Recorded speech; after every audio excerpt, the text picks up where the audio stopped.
Okay. There we go.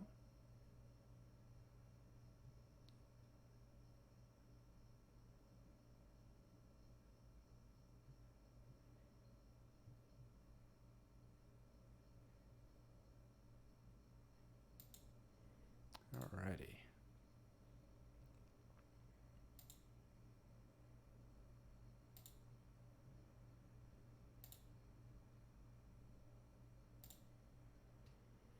Hey guys, let's just let the stream start up for a little while and we can get into some news. I'm still not feeling very good.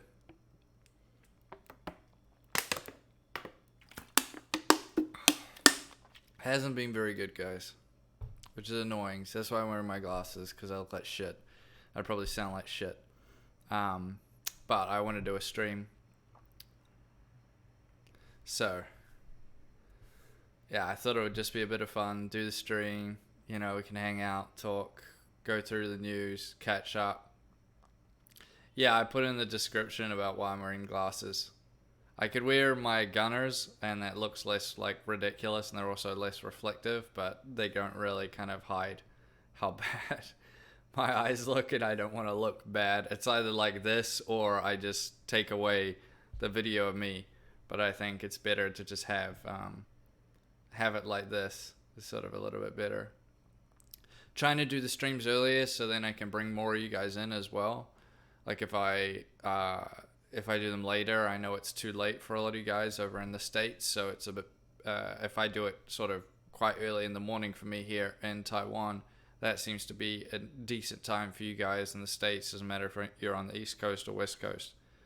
That's what you guys told me last time. Let me know if there's any problems with the audio. I double checked everything, seemed fine to me. It's looking all good on my end, so just let me know.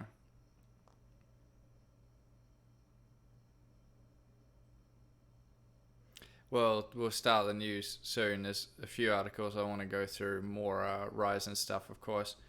We're getting close to NDA lifting, so more and more stuff is coming out about it. Speaking of which, I should.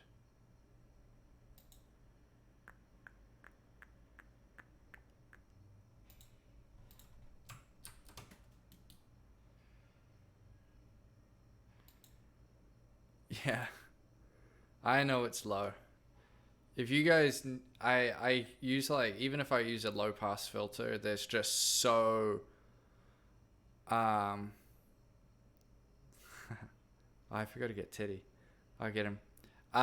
It's because there's so much noise outside, so I have run my microphone higher, but to me, I'd rather have it a little bit low, trying to cut out a lot of the low, like with the low pass filter, trying to just cut a lot of that stuff out rather than run it higher and then you hear everything. It's difficult for me to explain, so just trust me. I don't do this on purpose. There's a reason for me doing it.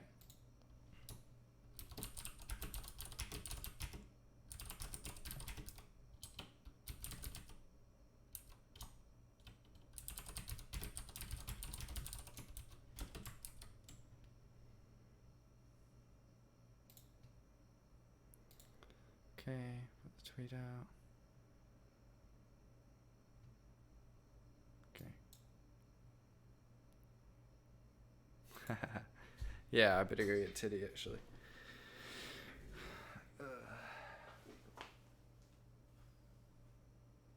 Come here, Teddy.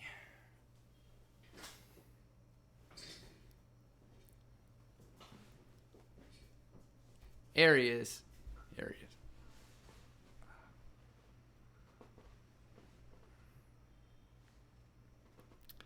Okay.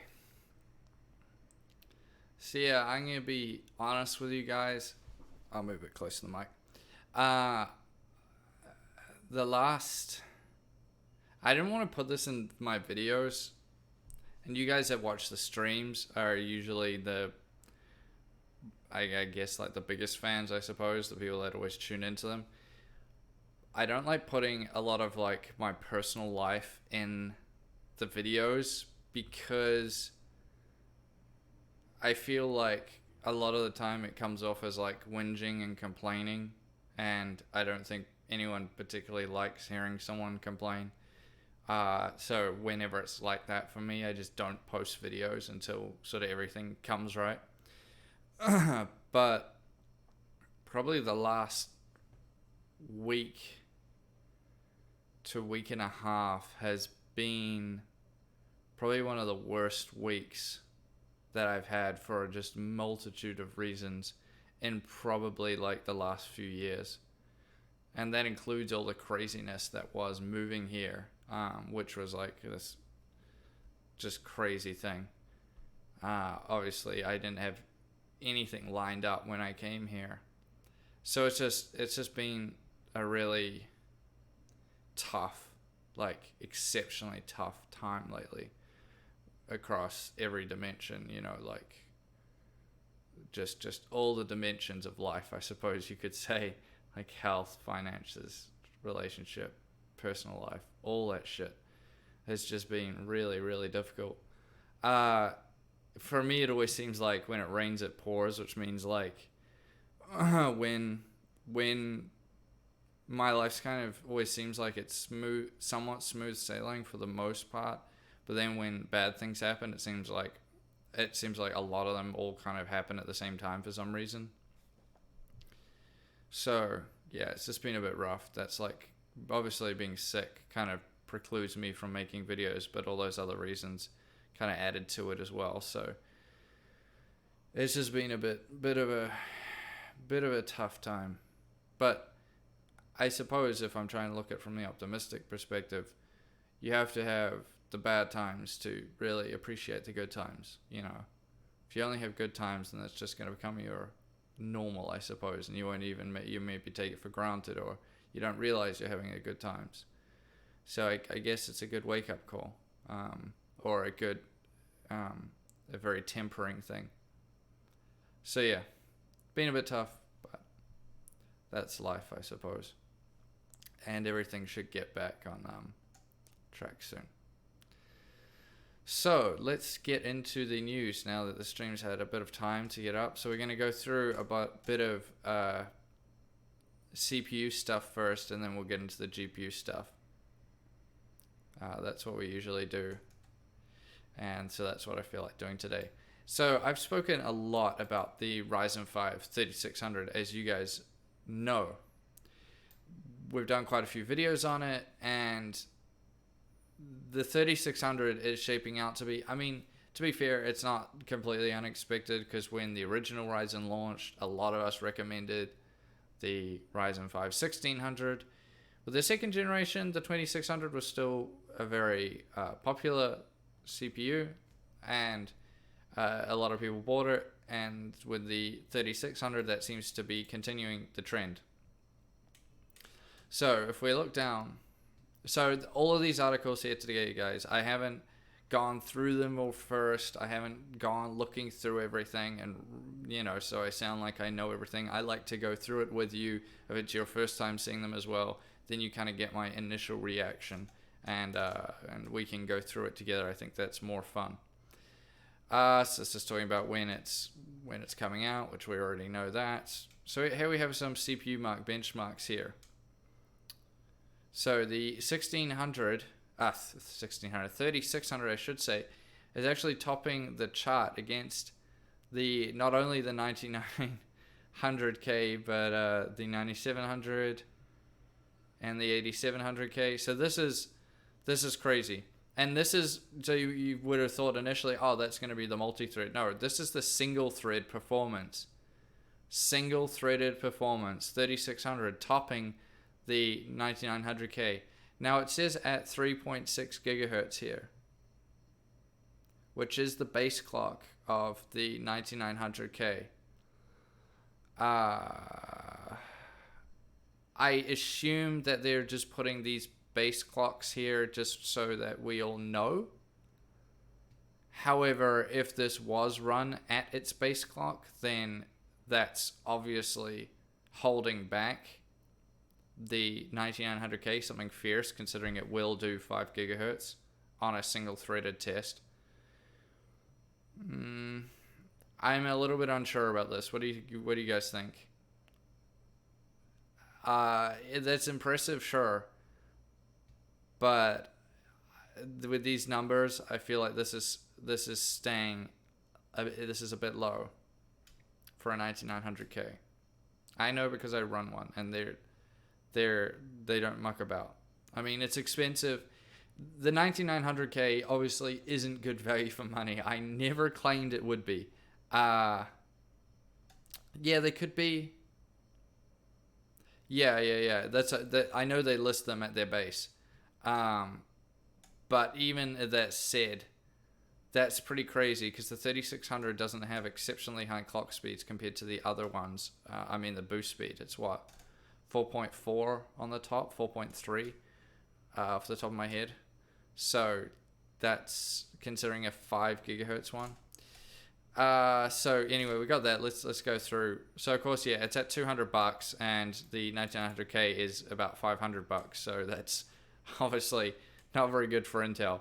It's also a 6-core 12 thread against an 8-core 16 thread. Then we have the CPU mark ratings. There we see it's pretty much matching the 9900K. Just ever so slightly behind. Single thread rating is once again slightly ahead. Yeah, so the leaked performance figures are based on 3 runs of the chip, and while CPU mark does not indicate that these were overclock runs, we cannot rule it out.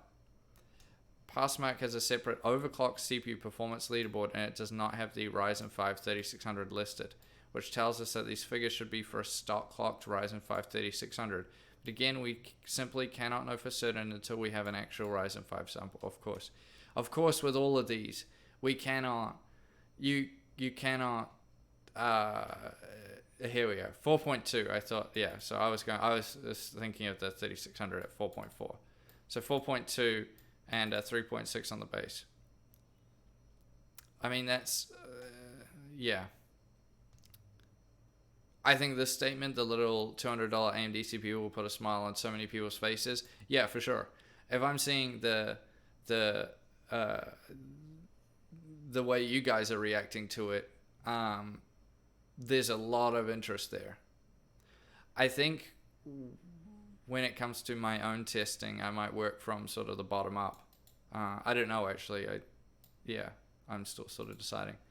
At any rate, however you slice this, it's just looking good. These are synthetics, once again. It's a bit different. And here we have the Ryzen, if you do not know, the lineup here. 3600, 3600X, 3700X, 3800X, 3900, and 3950X. Remembering that this top one, the 3950X, will be coming out later.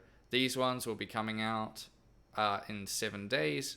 All of these other ones except the 3950X. This one will be coming in about 2 months' time, I believe. 2 months' time we'll be seeing that. Yeah, the 3600X shapes up to be AMD's 2500K. Sure, it's looking pretty damn good. Personally, I mean, I've told you guys this before. Obviously, I would trend towards the 3900X. That's because of I'm doing gaming and productivity on my personal rig, what I'm using right now. That's what I need it for. As I've told you guys, if you are just doing gaming, I would not go for these Ryzen 9s. You're not doing productivity at all. If you're only doing gaming, I would stick to these Ryzen 7s. Basically, this is how I would define it on paper. Now, I may change this once I start testing them. I may change this opinion, but also considering the pricing jumps between these. So, the Ryzen 5s retain the position they have held so far, which is the value for money gaming CPUs. If you're just looking for great value, then you're going to be sticking to these two, $200 and $250. Now, why would you maybe pay that $50 extra? I don't want to say too much, but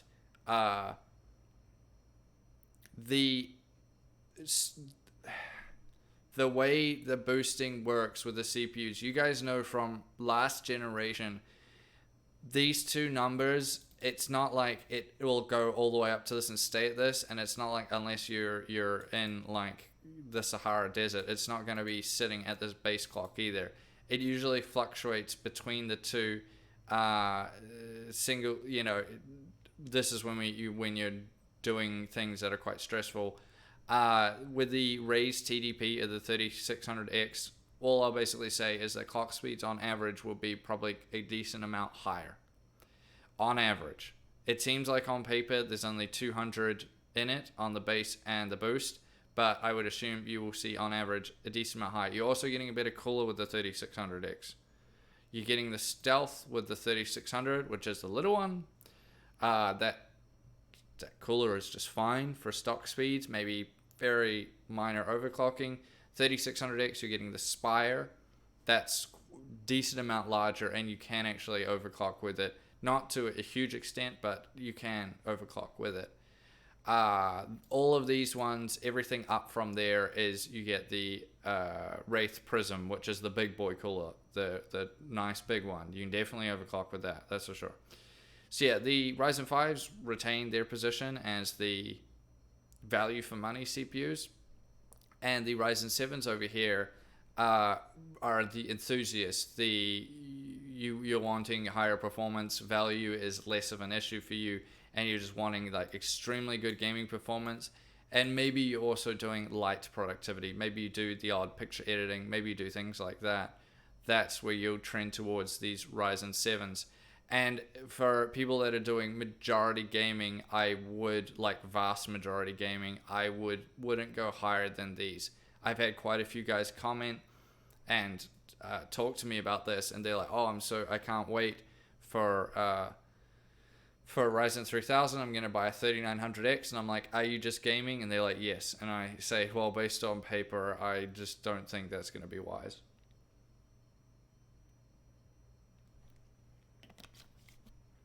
I really don't think it will be wise, because for how much extra you're paying 100, I mean, geez, compared to the 3700X, you're paying $170 more for something that I don't think many games will be able to take advantage of the 4 extra cores that you're getting. And the clock speeds are barely higher than the 3800X. Now, you do get a huge cache.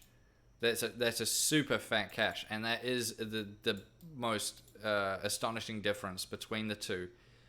But even this, yeah, even the 8 core is a bit overkill. Yeah, I mean, if you're streaming as well, obviously some people stream a game, then these Ryzen 7s will be the ticket for sure for those people out there.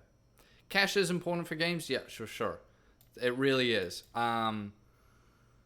But we'll just have to see how much that really plays into it. When I do my testing, we'll be able to find out. And I mean, definitely I can tell you guys for sure, because anyone with any sort of knowledge would obviously know that more cores and everything means better productivity. They scale generally based on the application pretty clearly, pretty predictably. So for the productivity stuff, of course, that's going to get better as you go up. Especially the jump between the 3800X and the 3900X will be considerable, and then the jump between the 3900X and the 3950X will be considerable when it comes to productivity. So that will be obvious.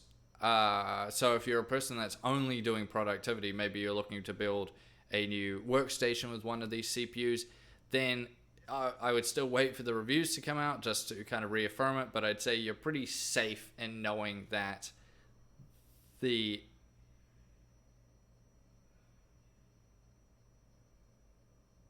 my neighbors are fighting again. Sorry guys, I don't know if you can hear that. That's why, as I said, why my mic is always a little bit low is the traffic noise. I'm sorry if you can hear that.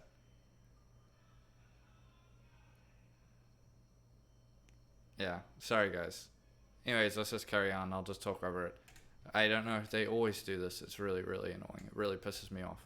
I can't control. I have to stop my videos when I'm making them a lot of times because they just have these huge arguments and can hear it. Sorry, I can't do much about it. Anyway, yeah. So, but this is what we've talked about a lot anyway, so you guys know. So I want to throw it to you guys quickly in the chat. Thanks everyone for tuning in. It means a lot to me. I love having you guys here. I love talking this. Which one are you guys looking for? So personally, even if you're not going to buy a Ryzen 3000 CPU, if someone said get acoustic foam, that's oftentimes for stopping echoes. If you had to buy a Ryzen 3000 CPU, and think realistically as well, don't just say like obviously I get the 3950X. Think realistically. Look at these prices, what you can afford. Everyone's different. We all have different jobs and different incomes and different living situations. So which one would you personally, if you had to spend your own money to upgrade or build a new rig, what would you go for? Personally, if I personally had to buy the CPU myself, I would be obviously trending up here. I would probably, it would be a choice between the 3700X and the 3900X. I don't particularly have much interest in the 3800X personally. So I would have to say, if I wasn't a tech YouTuber, if I was just like everyone else, just looking at the reviews, I would be looking at the productivity in gaming numbers, and I would be very much comparing the 3700X and the 3900X, and then to see if that $170 difference is worth it. If it was to me worth it, then I would save up the extra money and get the 3900X. If it wasn't, I would just get the 3700X for my stuff.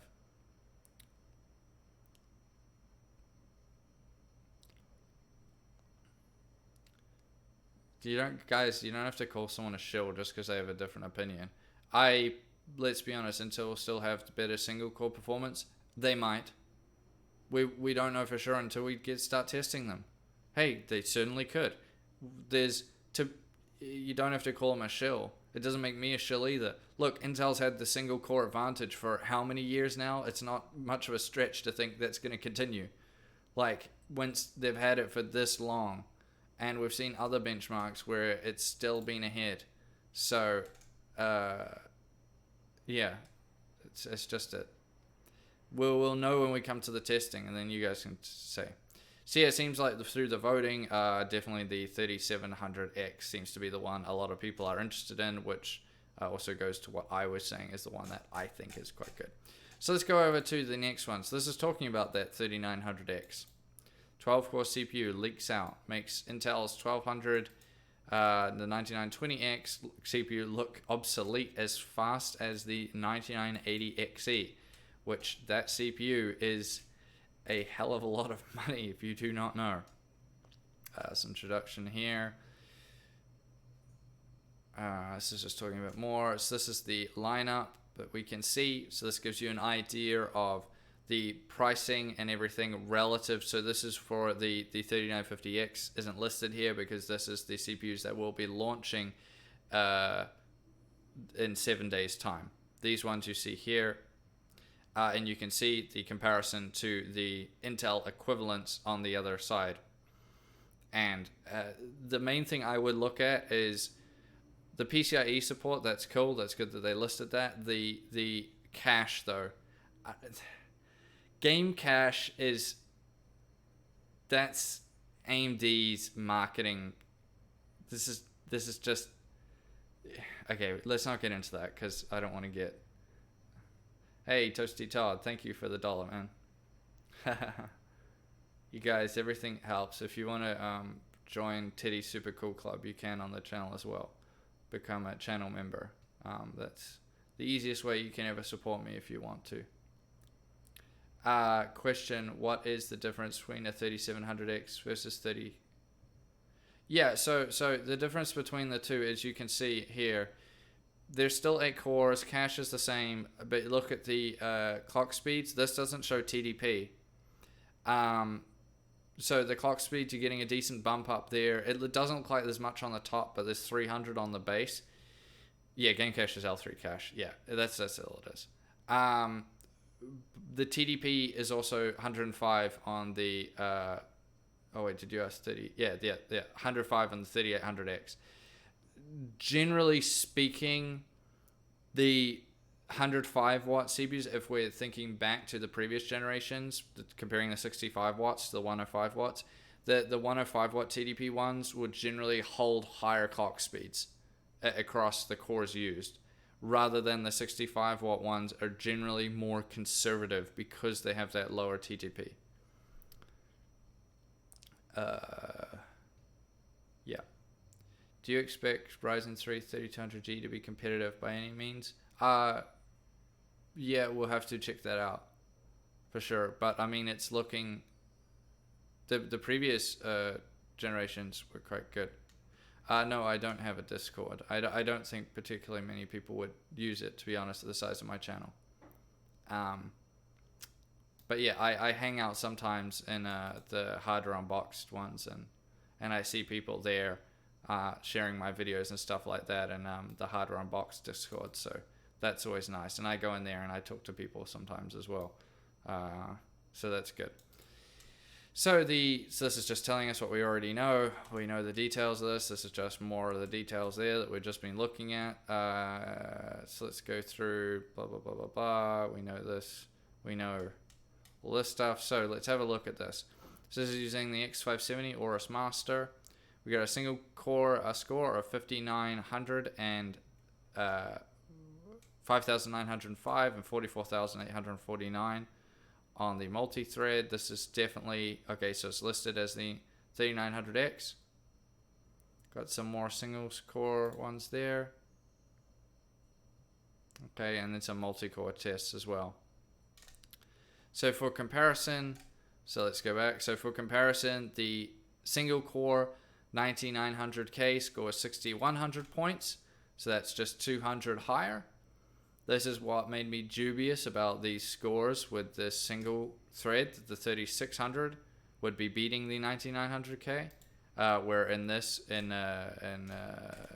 what's Geekbench 4, that's right. It's 200 higher than the 3900X here.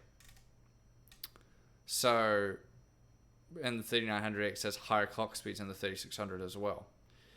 So 200 behind there, and 31,000 points in multi-core. So we see that though the 3900X is slightly behind in the single core, it's quite handedly far ahead in the multi-core, which is what you'd expect. This is comparing an 8-core to a 12-core. At the end of the day, more cores, they're always going to have a huge advantage. The 9980XE scored 5,300 points in single core, so that's quite a bit less. But of course, the clock speeds are quite a bit less on the 9980XE compared to the 9900K. But around 42,000 points in multi-core performance tests. Now that's the kicker. So the 9980XE is an exceptionally expensive CPU.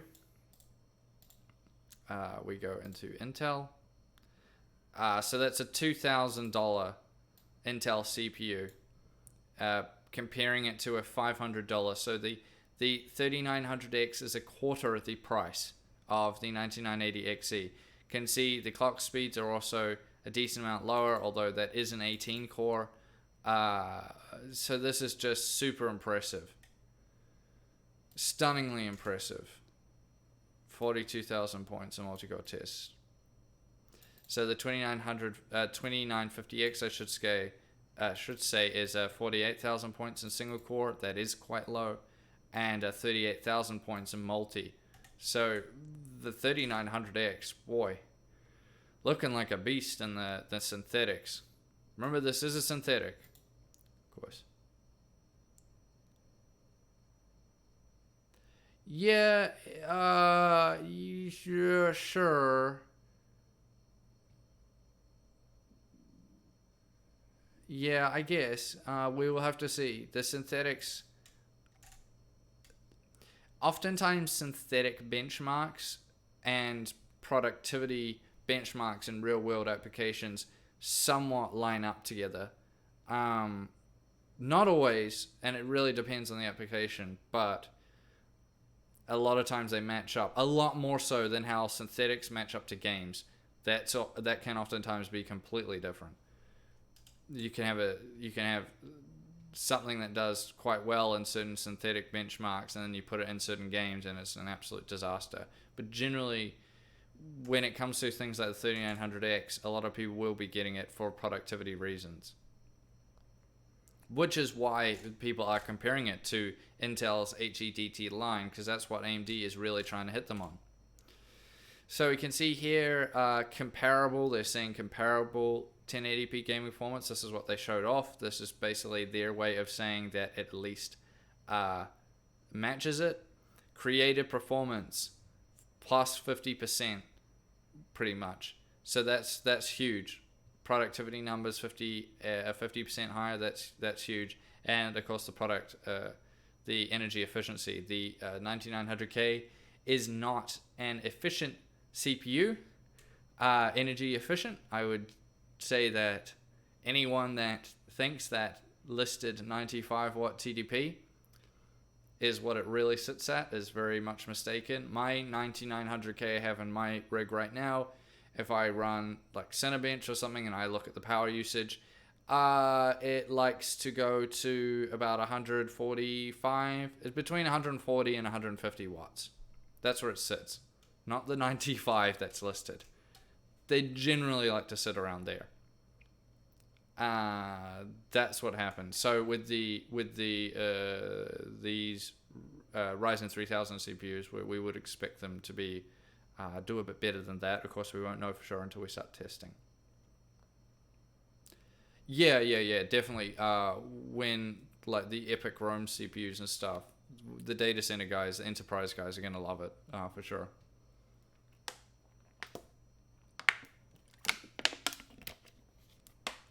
So this is talking about X570. We already know all this stuff. PCIe Gen 4. If you guys do not know, when it comes to the memory, I see a lot of you guys talking about it. Yeah, the sweet spot. I've been told 3600 is where you want to sit. 3766, sure. That will be kind of like where you're wanting to get to.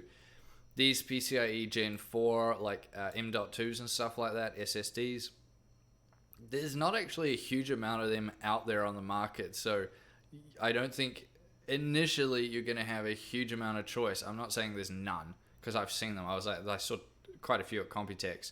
But compared to like Gen 4 M.2 SSDs, there's, that's like everyone has them. There's like every company makes them pretty much. So you're going to maybe have to, the pricing might be a bit high just because there's going to be a little bit of scarcity at the initially anyway. That this is for the people that buy Ryzen 3000 from launch. Also, something that doesn't get talked enough about, that only kind of people that know people in the industry have spoken about, is X570. I know a lot of you guys are really hyped for it, and I understand that you want to, if you watch the reviews, say like my reviews, Steve, Brian, Jared, all of us guys that you guys like to watch, our reviews are very positive for Ryzen 3000. Many of you will want to go out straight away and buy them. You just need that confirmation. I understand that. But do understand that from everything I'm hearing, X570 might be a little bit funny for the first few months. So don't go into it expecting it to be completely ready to go. Any of you guys that remember back to X370 when the first Ryzen CPUs launched, that was a bit funny for a few months. X399 took a long time to get sorted, like 6 months before it got good. got to a point that I felt like it was quite good. Not for all of the boards. The ASRock ones are generally pretty good straight off the bat, luckily, but other brands, they were definitely struggling. And of course, X99, that way back in the day, well, not even that way back, but yeah, X99, the Intel HEDT, that had a lot of problems too. X299 to me didn't seem to have that many problems. I think Intel really learnt their lesson. And generally the Intel boards have been pretty good, like Z370 and everything else. They've been pretty good, but to be fair, at the same time, they've been very incremental upgrades, so it kind of makes me wonder if it's even worth it.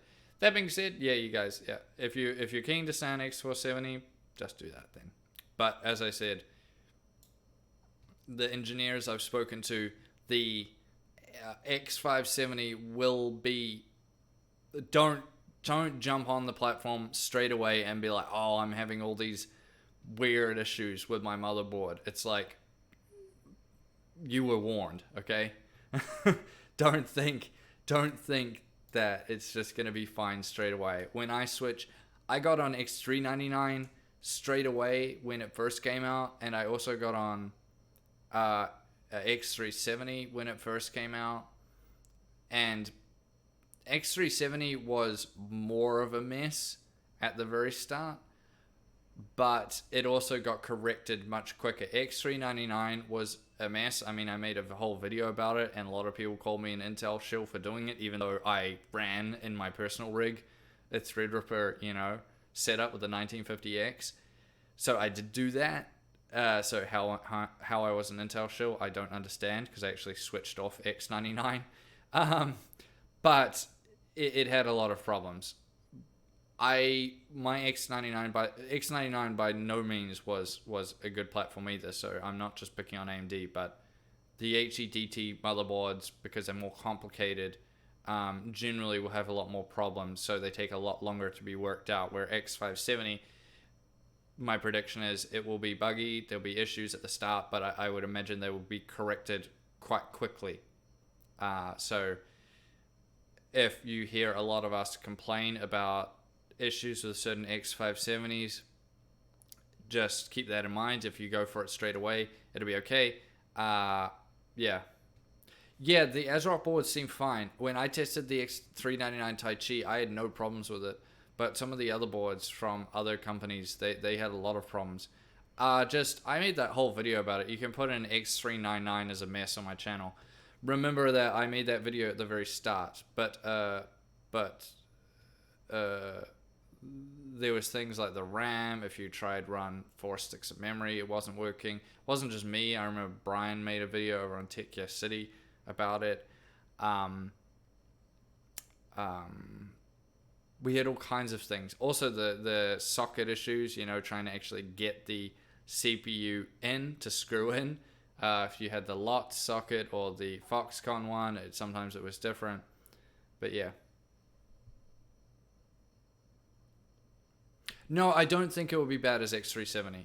I actually asked, I can't tell you who I spoke to, which company they're from, but I did ask that exact question. I said, is it going to be a repeat of X370? And they said, no, it's not going to be like that, but don't expect it to be like bug-free, perfect.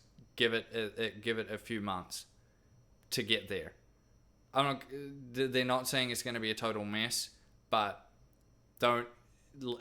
My point is if you get an X5, if you upgrade to this straight away, don't just be like you find one bug or your motherboard's doing one thing that's weird and you're like, oh, the whole platform's ruined. It's like, no, just give it a few months. Make sure you do your BIOS updates, because a lot of you guys don't do that, and it's not magically gonna fix itself. So definitely keep an eye on those. So yeah, this is talking about X570, the most modern I/O. I would definitely agree with that. You can see the lanes there. You got 16 on the GPU, obviously 8 general purpose, the 12 super speed USB. Most of you guys will know all this stuff. This is with X570. I would say we're obviously going to do videos comparing X570 to X470. generally speaking, I would just look at some of the upgrades in terms of this sort of thing, features, and really decide from there if if you will be able to take advantage of any of these new features. Because if you honestly are not, and you're currently on X470, then it may be prudent just to stick with your current setup. So you can see this is sort of a very basic idea on how it works compared to Intel. So you can see that it's, as they are putting it, unconstrained. I suppose that's as good a word as any. Sure, yeah, 3900X, sure. I mean, it would be the same for me. Anything under a 3900X for me would be a downgrade from my 9900K. Is it really going to be worth X570 over X470? I cannot answer that right now. As I'm just saying, you just have to look at some of the new features of X570 and think if you are going to be able to take advantage of them in terms of actual performance between the. This is a little bit deceptive what they're doing here. This doesn't mean your graphics card's going to be 70% faster. Okay, that's deceptive. I don't agree with that. This is just showing the bandwidth difference. This is a very funny way of doing it. Yeah. I can't really talk too much about that stuff. Sorry, guys.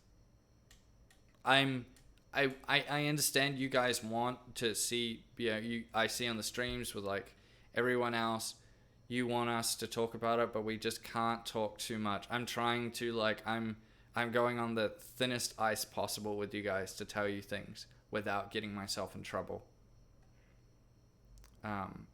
So I'm trying to tell you things from everything I know but not get myself in trouble, because I know you guys want to know. I understand how you feel. I 100% know. So anyway, that was the 3900X. So this is something a lot of you guys probably heard about. If you do not know, I just wanted to go over it myself because I thought it was funny. So if you're wondering if Intel is aware that these Ryzen 3000 7nm CPUs are looking particularly good, then what type of trouble do I get in? It depends. Each company kind of does different things, but generally speaking, what they might do is say certain company sends me reviewer kits or sends me products or things like that, and I break an NDA or I do something else, then they may break all contacts with me. You can be put on something called a blacklist, which means that company will no longer work with you in the future. So you will not get products from them. Also, if they're particularly vindictive, then, which this has happened to me, and I will not name names, obviously, if you happen to be getting parts through another source, like I used to be sponsored by a retailer called Playtech, playtech.co.nz, which is a great company, and they supported me for many years.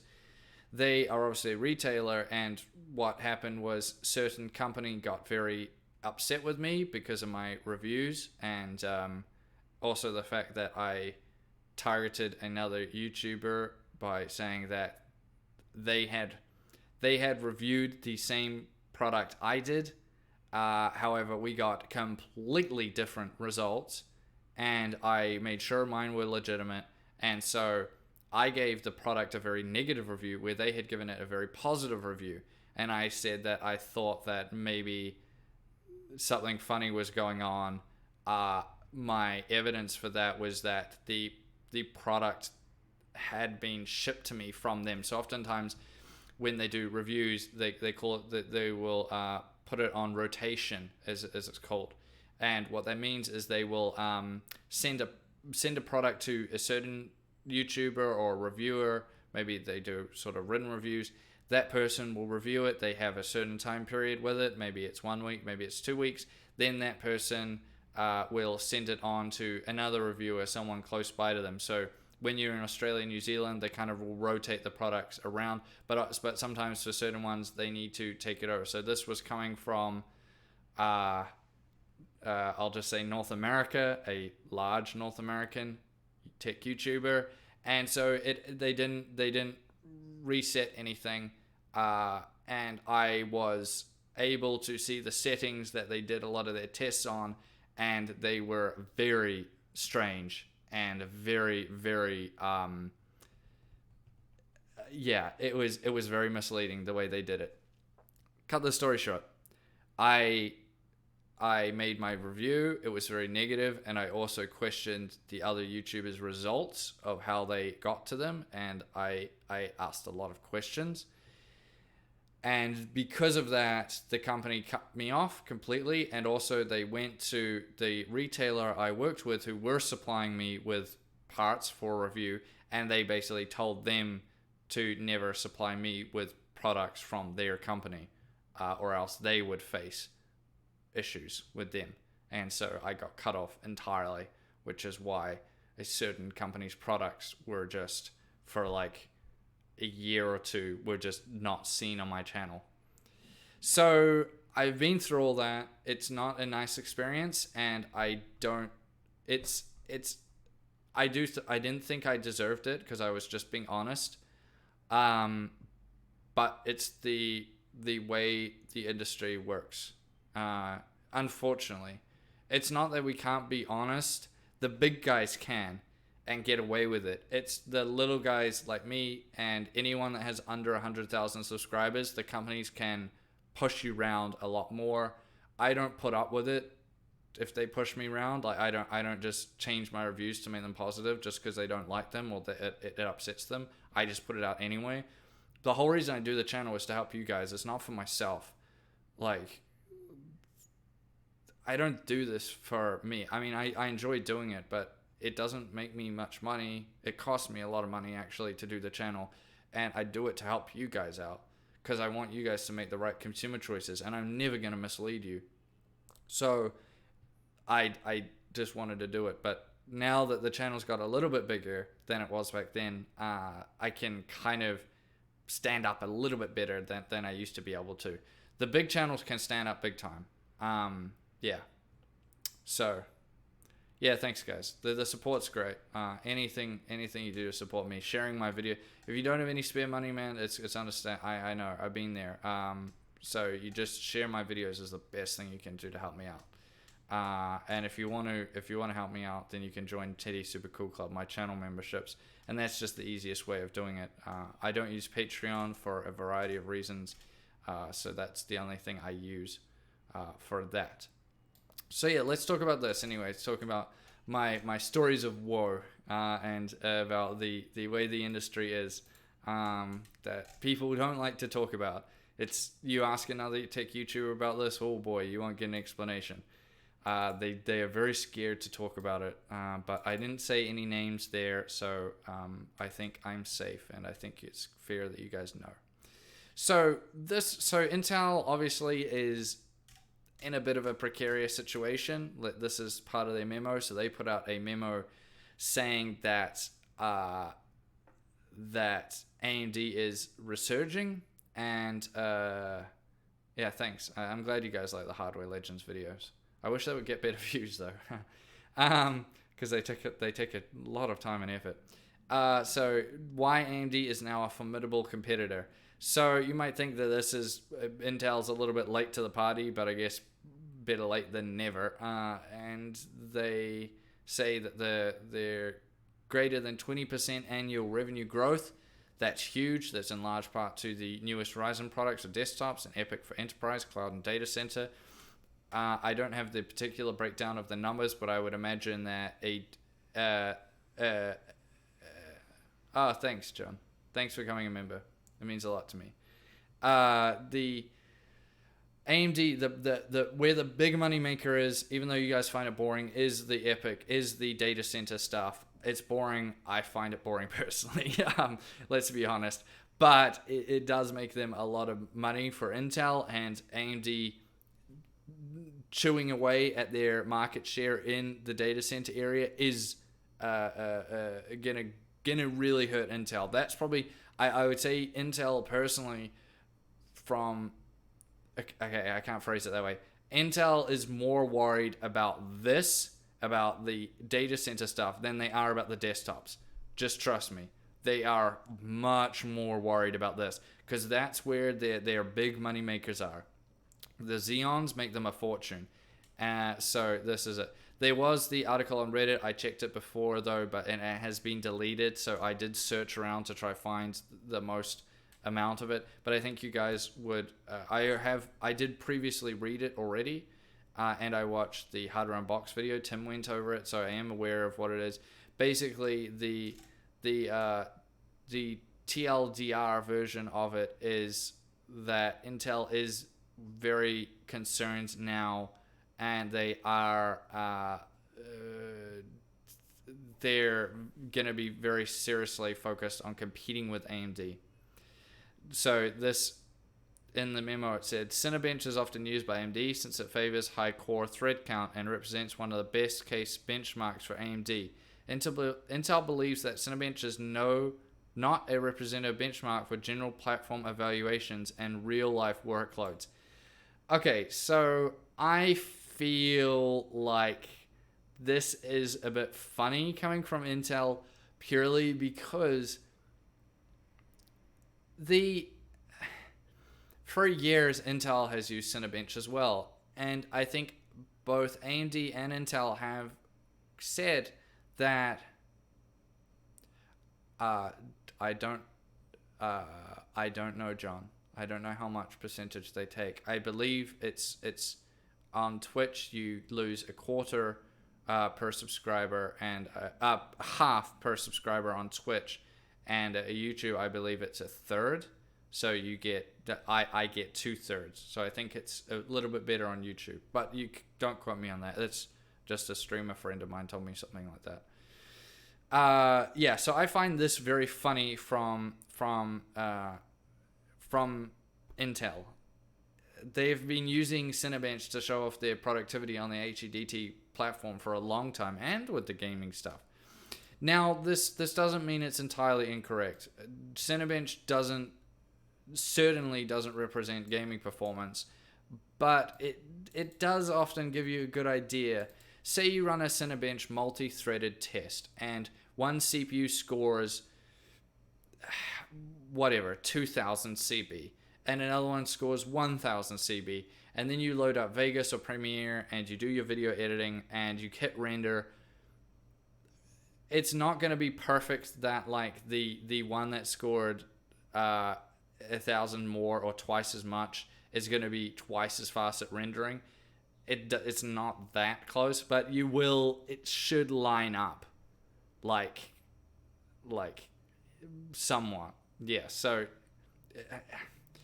I do get what they're saying, and it's not entirely incorrect, but it does strike me as a little bit rich coming from Intel that they're saying this. Moving on to data center, Intel admits competition from AMD is shaping up to be especially tough in high-performance computing. HPC performance is usually driven by the number of cores and the number of memory channels or memory bandwidth. Intel is challenged on both fronts. Now, this is good. They're definitely facing up to it here. They're definitely having problems. Not problems yet. They still control the majority of the market share. So they're not in trouble yet, but they are losing market share, which is going to cause them concern. AMD are undercutting them big time on that. Now, I know you guys don't care a huge amount about the data center stuff, so we're just going to kind of breeze over that, see if there's anything else. So how does Intel plan to combat this renewed AMD threat? It all boils down to 6 key pillars according to Kursk. Is that his name? I'm really bad at names. Oh, my stomach. I haven't had any food today, that's why. Process, architecture, memory, interconnect, security, and software.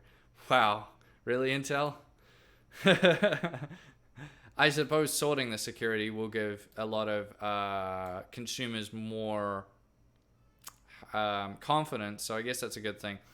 Software, I do believe, but I think they're overstating how much this would affect. I think these three are probably, well, I would say, I I would say definitely the process and architecture being a big part of it.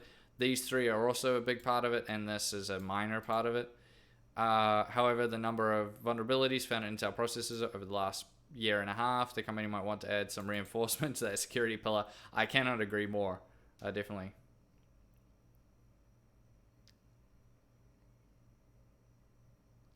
Yeah.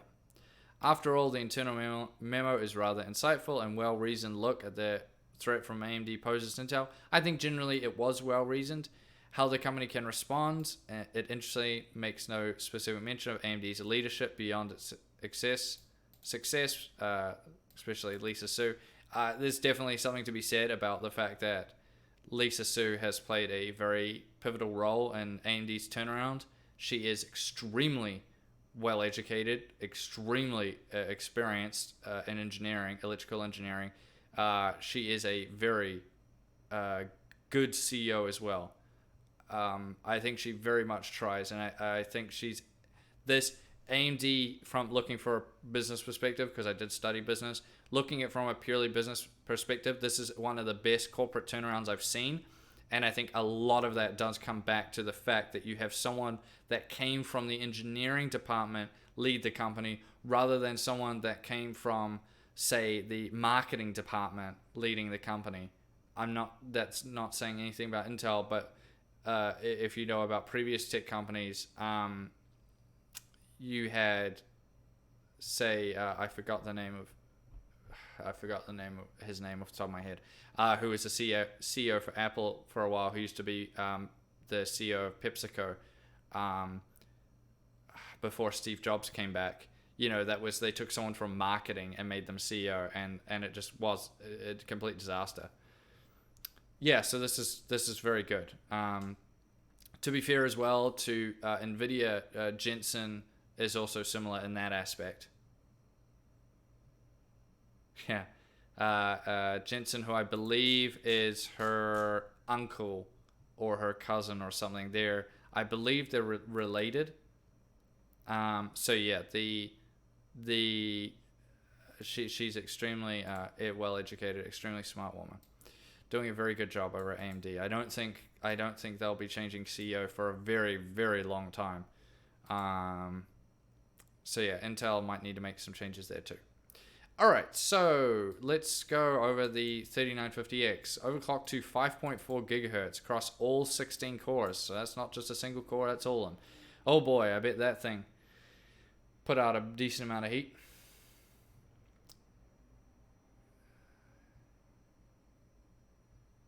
Yeah. Yeah, yeah, I believe, Philip, to what you're saying, that's very much true. Competitive GPU pricing, I think it's because, so I believe the way AMD structured, correct me if I'm wrong, that Radeon has been made much more independent of AMD, like it used to be. And so Radeon is run with much more independence, and Lisa is more focused. It's not like she has no control over it, but Lisa is more focused on AMD and its core products, the CPU side of it, and the John Scully. That's the guy I was trying to think of. Whereas Radeon, I feel like, has been given a lot more independence, and so of course, she's still CEO. She's still the big boss, but I feel like Radeon kind of does a little bit more of its own thing. We're going to be talking about the GPUs soon. Yeah, I feel like they're trying their best, but they're definitely doing a much better on the CPU front than they are on the GPU front. So let's talk about this then. So it's only been a few weeks and the Ryzen 9 3950X started breaking its own world records. In a tweet by this guy, the flagship can be seen outperforming the previous world record in Cinebench R15, the massive 5.4 gigahertz overclock. So at 1.77 volts, you're definitely going to be using LN2. no cooler on the planet. That thing will be the temperature of the sun, I'd imagine. It'll be pretty damn toasty. So even if you had an absolutely monstrosity of a liquid cooler on there, unless you put the whole rig in a freezer or something, it's it's gonna be pretty hot.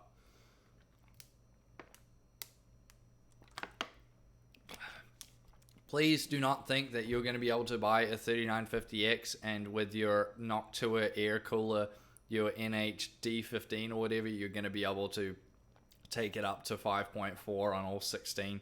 Yeah, that's not going to happen. But once we get to testing, we will be able to see. They used Intel's chiller. Yeah, certainly. That might have been the case. In terms of clock speeds, the 3950X runs at a base frequency of 3.5 and boosts up to a blistering fast 4.7. That will be on a single core. The chip features that's just an absolute huge 72 megabyte cache. And just like other Ryzen 9 parts, features 105 watt TDP. It's based on the base frequency. Remember, the base frequency, not so you in the real world we will see higher. Of course, they're all soldered down as we would expect with all of them. So this is obviously very, very high. I thought I'd just include this because it was interesting. They had the previous record was the 3950X was at 5.275 gigahertz at 1.6 volts. That's pretty crazy. That was on a X570 Godlike. I've seen that. I saw that at Computex MSI. That is an absolute huge motherboard. Well, like huge is the wrong word. How would I put it? Has a lot of stuff on it. It's a very packed motherboard. Crazy. I mean, if you're looking for an absolute, just a ridiculous X570, like you got money to burn, then check out that X570 Godlike. I saw it in person at Computex. They gave me a bit of a sort of talk about it, and that thing is absolutely insane. The processor also running alongside a pair of Trident Z memory, 4,533 megahertz. So in theory, you should be able to take the memory up to 5,000. That's definitely possible, but we will have to see once we start testing them with the different memory speeds. AMD have already said that the best speed in terms of value for money is 3600, which is still pretty fast if we really think about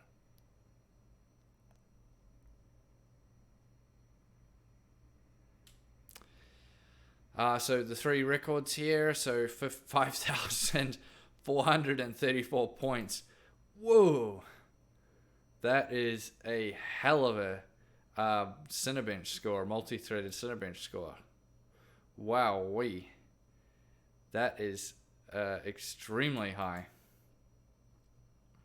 Boy, oh boy.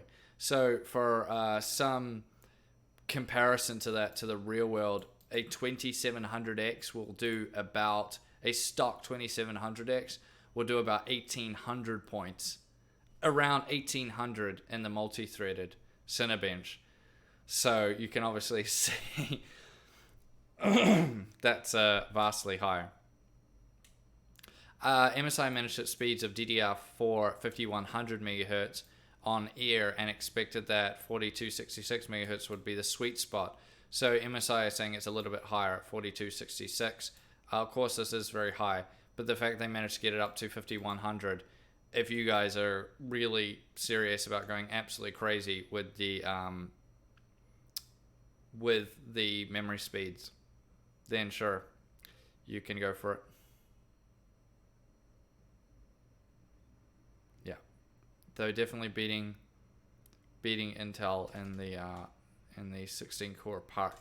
This is the specs. We already know about this. This is talking more about X570, which we already spoke about.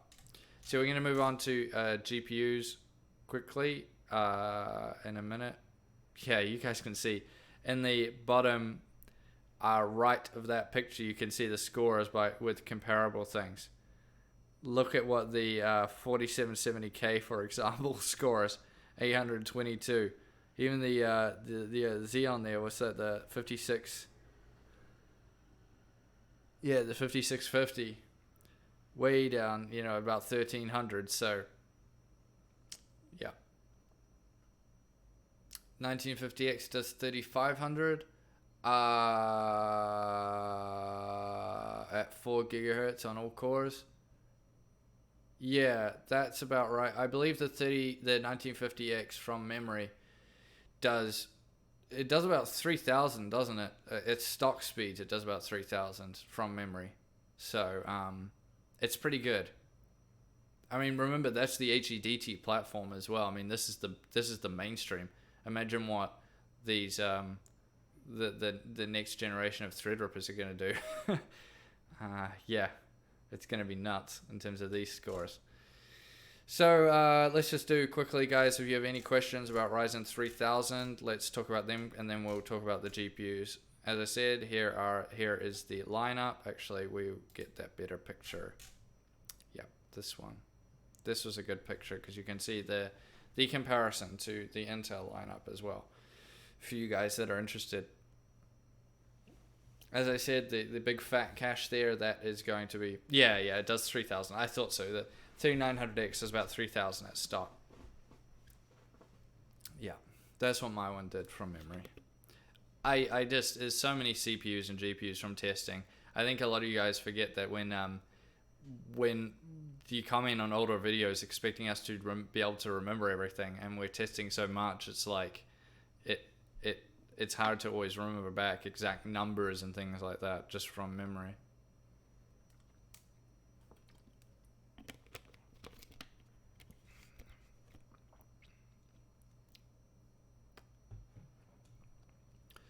Okay, X570 pricing. I can't say.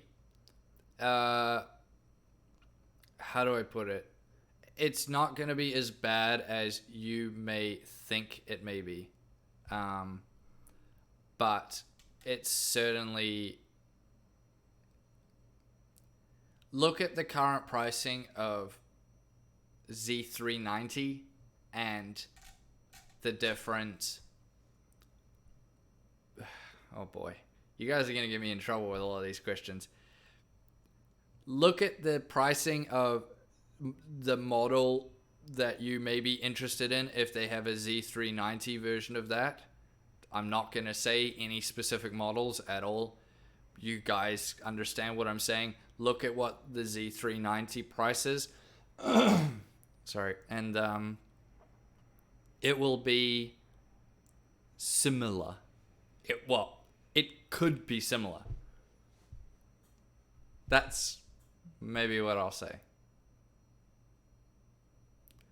I think, generally speaking, though, if you're looking for cheap motherboards, yeah, that's all I'll say. If X570 seems to be too expensive for you, just go to X470 or B450. That will be okay. Again, you need to really... I cannot say right now because... You have to see the videos with X470 versus X570 in terms of the actual CPU's performance. But if performance, let's just hypothetically say that the performance is similar, relatively the same, then you would just be buying or upgrading to X570 for those new features. You need to very much look at what those features are and if you would actually use or take advantage of them. B550 is coming too. It is, but it's going to be a while away. At the... This should be the Kevin and Teddy skates on the thinnest ice possible without getting in trouble talking about AMD stuff live stream. B550, do not expect it anytime soon. If you're going to be waiting for it, you will be waiting a while. That's what I'll say. think next year. Okay? That's all. This year is going to be, as far as the new AMD motherboards go, it's going to be X570 only. Boy, if Lisa Sue was secretly in my chat, first, I'd be flattered. Second, I'd be like, why are you wasting your time watching me? You're like a CEO of $1 billion company, you know? You get paid millions and millions of dollars, which I think you very much deserve. Be paid that amount of money for what you've done for AMD. But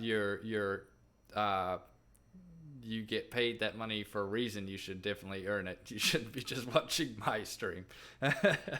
Let's be real, guys. Friends will stick with upgrade to 4 to 6 years, so best in sport.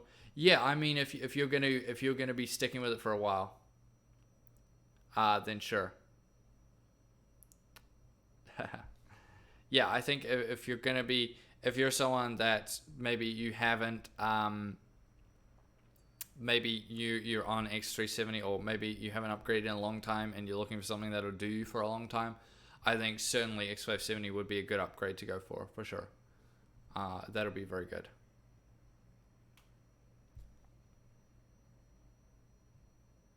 Yeah. Okay, so the Radeons haven't been let's make this one a bit bigger. Oh, it doesn't get particularly bigger. Oh, it's a little bit bigger. Okay, well, you guys can still see that. So the AMD on the GPU front hasn't been as, how would I put it? People aren't as interested in it, that's for sure. So this has come out now. This is comparing the, so this is from AMD, remember, so we always have to take that with a grain of salt. This is showing the 5700XT compared to the 2070. This is at 1440p. Generally speaking, the AMD GPUs, as we look back, maybe we look at Vega, even if we look back before Vega, they have always tended to do better at the higher resolutions than NVIDIA, and they have struggled at the not lower resolutions, but at the more mainstream resolutions like 1080p. However, looking at this, we're looking like it's comparable, although Shadow of the Tomb Raider, that is an NVIDIA game, that is a bit lower. Witcher 3, we're seeing +5. Wildlands up 4. Odyssey up 2. Battlefield 5 up 22. That's a big one. I believe Metro Exodus. Wow, okay. I believe Battlefield 5 is an AMD game, isn't it?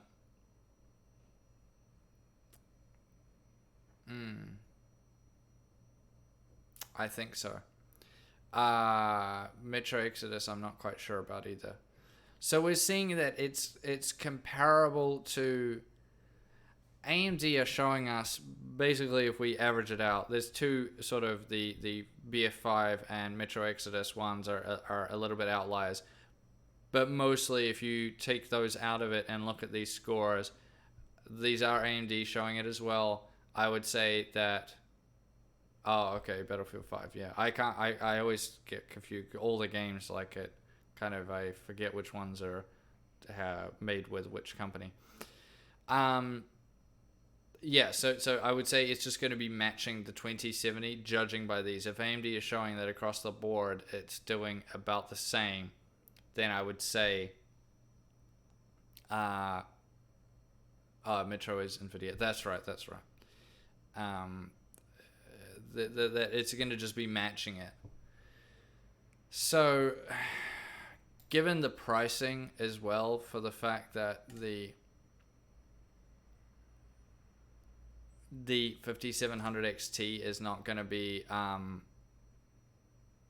far ahead, like it's I would imagine once we actually get to testing, it would just match NVIDIA. Then yeah, So we have this benchmark that was also leaked. So this is the 5700 XT, the 5700, and the RTX 2070 Super. So the sort of slightly beefed up version of the RTX 2070. So we go down here. Now Final Fantasy is an NVIDIA game. Keep that in mind. I played it. It is optimal. It says it right here in the article. We should make this clear that Final Fantasy 15 benchmark is more optimized for NVIDIA cards than AMD setup. There are also many games out there which are optimized for a specific vendor that could be AMD or NVIDIA. This is one of them, so keep that in mind. So this is 1440p. Can I make this bigger for you guys? There we go. So keep that in mind. Final Fantasy 15 also has DLSS, which is when I played through the game. I played it with DLSS on, and it was extremely good experience with my RTX 2080. So if we look at this, this is on the high quality. We go down the list, we find that the 2070, so first of all, comparing the 2070 and the 2070 Super, we're seeing quite the jump up there. The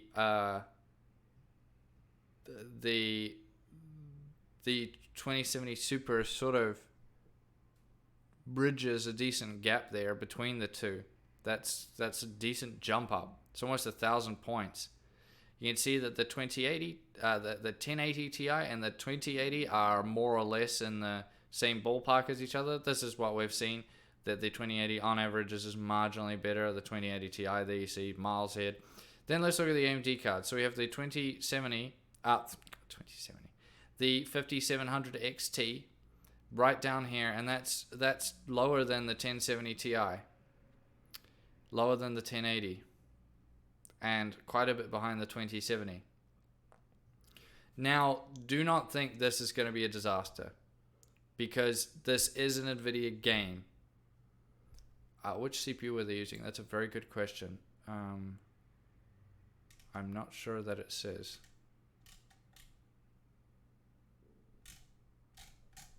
You would assume it would be something powerful that gets out of the way. If we're assuming they're using the same CPU for all of these tests, the fact that these, like the Titan RTX and the 2080 have these very high scores, you'd imagine it's one that's definitely got out of the way. So let's just assume it's like a 9900K for the sake of that's what most reviewers currently are using for GPU benchmarks, just because it's the CPU that gets out the way the most. If they were using something that was bottlenecking it, you would see that all these scores would start to kind of flatten out. You wouldn't have this huge variance here as it goes up and up and up and up and up. So what do we take from this? Well, I mean, comparing these, we also have the 5700, the non-T down here, which is pretty much matching the 1660 Ti and the 1070.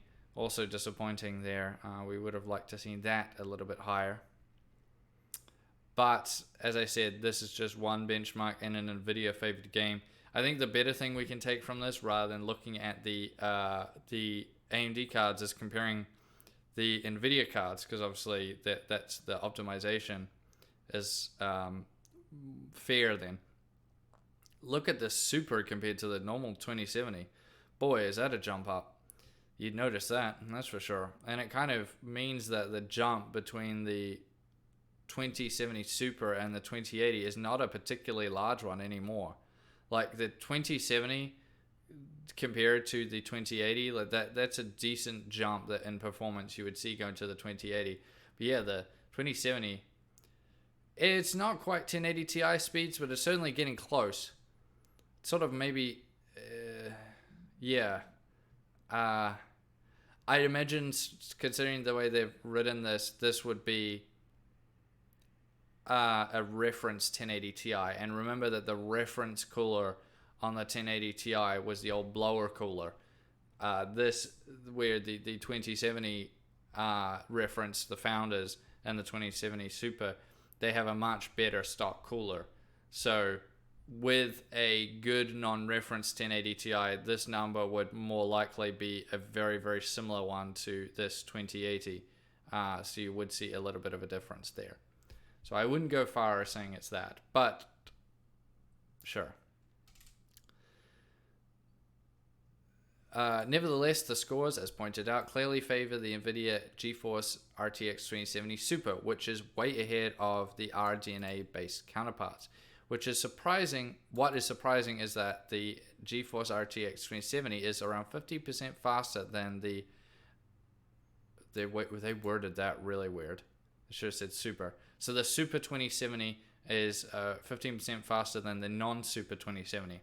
That puts it right on par with the 1080 Ti, which was previously replaced by the $700 2080. The 2080 and the 1080 Ti offered similar performance for around the same price. Similar is right, but you also had differences with these two. So with the 2080, you got less memory on a smaller bus, but the 1080 Ti, but it had faster memory. The 1080 Ti, you did get more. You got 11 gigs of memory rather than 8 on a fatter bus too, 352-bit bus. However, it did have slower memory running GDDR5X compared to the GDDR6 on the 2080. That memory of which on the 2080 Super will be going from 14,000 megahertz up to 16,000. So that will give the 2080 Super a bit of a push there. 2070 Super looking impressive there. Moving on to the 7nm RDNA based 5700 series. The 5700XT in this specific benchmark performs on par with the 1070 Ti. The 5700 on the other hand is about as fast as the 1660 Ti at 379 US. So this benchmark doesn't show particularly, well, that's a lot. Show it particularly good for the AMD CPUs, GPUs, I should say, given the pricing. I mean, the 380 of the 5700, considering it would be matching the 1660 Ti, which is at that same price point. I mean, it's okay, I suppose. This is an NVIDIA favored benchmark, so you would expect it to do better.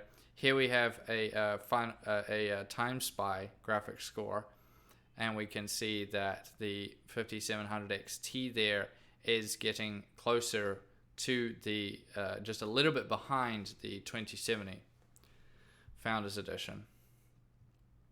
And a decent step up there from the Vega 56. So this is good to see. This is more of where I think a lot of us are hoping it will be. Pretty much what AMD said, close to the 2070. Although the 2070 Super will no doubt destroy the... I feel like destroy the 5700 XT. Should finish what I'm saying. Also, something to keep in mind is these GPUs are using the reference design cooler.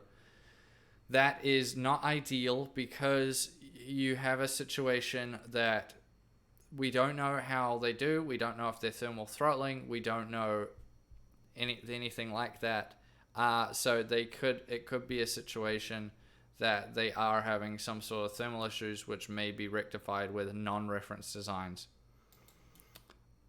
I've been curious about why they put this dent in the 5700 XT and not in the reference, not in the 5700. It's a weird sort of design choice there.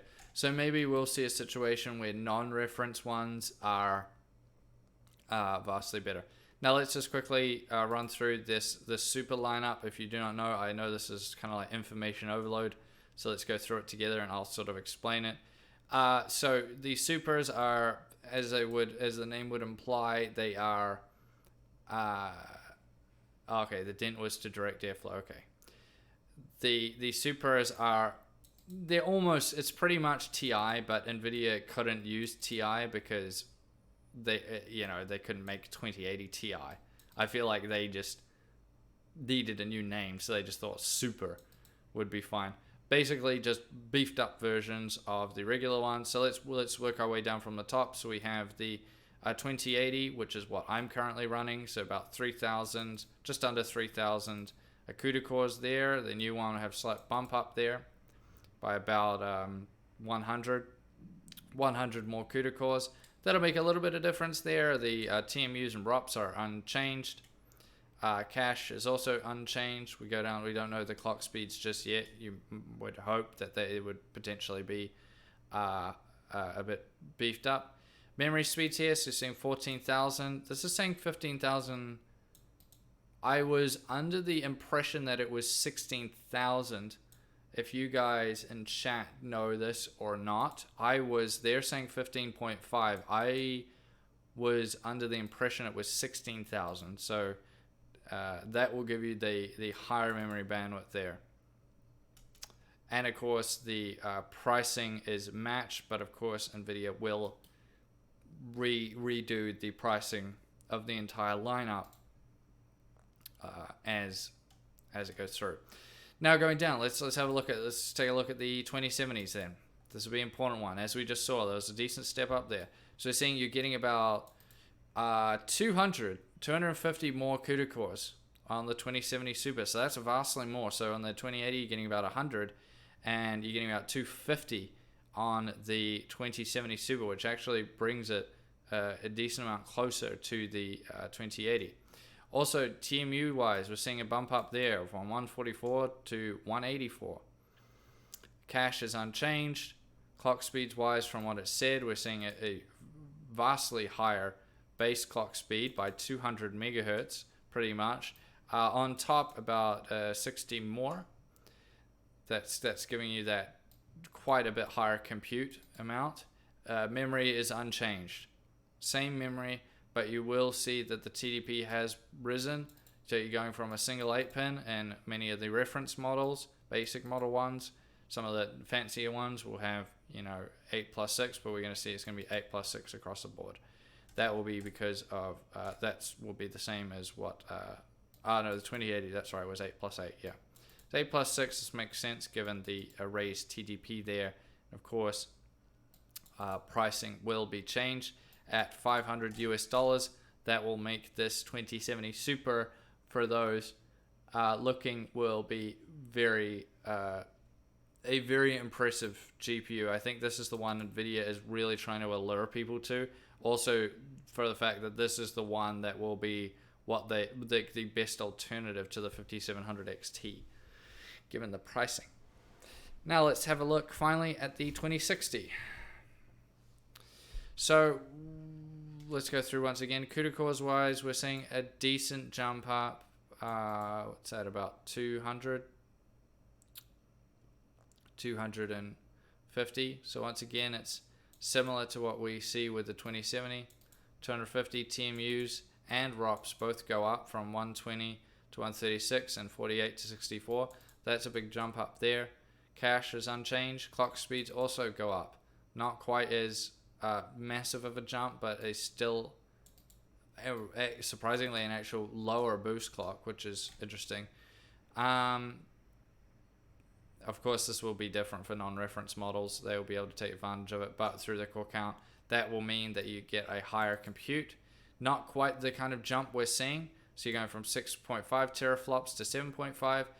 So that will mean that, according to this, the 2060 Super will have the same compute as a regular 2070, but we don't see that by comparison.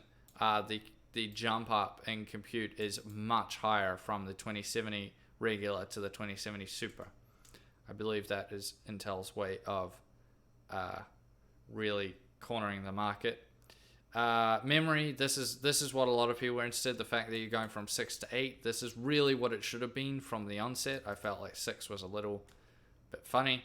Memory speed is the same, however you're getting that fatter bus. So basically you're getting the same memory as what you get on a 2070 Super and the 2080. So all going to have the same memory. This is really what it should have been from the start, but it wasn't. TDP goes up by 15 watts, and price-wise is going to be coming in at $400 US. So out of this lineup, I want to hear from you guys. That's enough out of me. Enough talking. We've gone over this whole lot. What do you think of the Super lineup? What do you guys think of it? You like it? You don't like it? Any of them you're interested in? And how do you think this will compare to change the GPU market now that the 5700XT and 5700 are right about on our doorstep? Yeah, NVIDIA's... So, Nvidia's a funny company in that they actually do seem to, for whatever you may think of their pricing or anything else, this is smart from a business perspective in terms of just a huge saturation of the market. They're going to have all of this lot, so 7 RTX GPUs, and they've also got their 16 series. So they're going to have a huge lineup saturating every possible part of the market. It's smart from a business perspective because it gives AMD no breathing room to kind of put a wedge in anywhere. But the way they do market it is a bit bizarre to me. John says, I think the 2060 Super is going to be a great card with better and more memory. It's I wouldn't say better memory. It's the same. The bus is fatter, so you're getting that better memory bandwidth, if that's what you were meaning. But also the amount being better is good. That's nice for a lot of people out there. This also depends sort of how hard you're going, well, what resolution you're playing at, and if you're going crazy with the filters are what eat up memory big time. So if you're ever playing games and you always seem to be running out of memory, which I doubt any of you guys actually do, well, at least if you're on any modern cards, then just knock off the filters. If you guys can see in chat, John, as well, if you join the channel, become a member, you get Teddy with you on your picture, which is quite cool. And I thought a lot of you guys would like that. So it's my way of giving back to you. If people donate, that's fine, but you don't necessarily get anything sort of back for it except for a shout out. But if you become a member, that lasts for a month. Well, it renews monthly, which is cool, and you get the Teddy symbol. And you can also, John, you can see that you can use the logos of the companies now if you want in the chat. Yeah. Novadol, you're right. They're doing the same thing as Samsung did with their phone, saturating the market. This isn't new for Nvidia. Look at the last generation. When we go back, look at the 900 series. The 900 series didn't have that many GPUs, did it? Like, it was not a... there wasn't that many released. But the 1000 series had so many, and of course when the Vega GPUs came out, Nvidia released the 1070 Ti 18 months after the 1070 came out, just to compete with the Vega 56, because the Vega 56, if you guys remember, sat itself perfectly between the 1070 and the 1080, which there was about a 10% performance gap between them, 10 to 15, depending on who was testing it. So the Vega 56 managed to fit itself between the 1070 and the 1080, and pricing wise was kind of closer to the 1070. So that meant a lot of people, instead of buying the 1070, went and got the Vega 56. Now, on that same token, Nvidia was not planning to just sit around and let that happen. So they decided to release the 1070 Ti, which for all intents and purposes was actually a decent value for money card. You got a lot for your money. But it was bizarre that they did it. And its sole purpose was to just saturate the market more and give AMD no breathing space. And that's exactly what they're doing with Super. Yeah. So that's what's going to be happening there. And it is, I find it, maybe I'm the only one, I feel like it's not bad from Nvidia in the sense of business wise, it makes perfect, complete sense, and they have to do what will make them the most profit. That's, as CEO, that's what Jensen has to be doing. So it's smart. At the same time, I do feel like this is maybe what the lineup should have looked like when they launched. Instead of having the normal regular cards, this is what that lineup, it should have just been the super cards which wouldn't need the name Super. There just should have been these straight off the bat with the core counts and everything they have and the price points they're coming in at. I think it would have been better. It would have shown much more of an increase over the previous generation, and so I feel like at these same price points they're coming in at, it would have driven more people over to it. I think Nvidia overestimated how much people were willing to pay for a GPU, and because of that, they didn't get the sales they thought they would. That's not to say people didn't buy the RTX GPUs, because I mean, I have two. I get the 2070 and my 2080 in my rig, and the 2070 in the other rig. However, I bought the very base model ones that came in an MSRP. I didn't buy any of the fancy ones. I just bought the very basic ones. That wasn't because I was upgrading. It was because I literally had no GPUs at that time. Well, I had my Vega 56 that was just to get me by. So yeah, this is maybe how it should have been from the start, but that's not the reality now, and this is the reality. So what can I say? It is what it is, guys. I bought the 1070 Ti the day it launched. AMD had a deal with retailers to have the 56 at the same price for the 1070 launch week, but it had a blower. I wanted to get the 56, but no blowers for me. Yeah, I mean, I tested the Vega 56 and the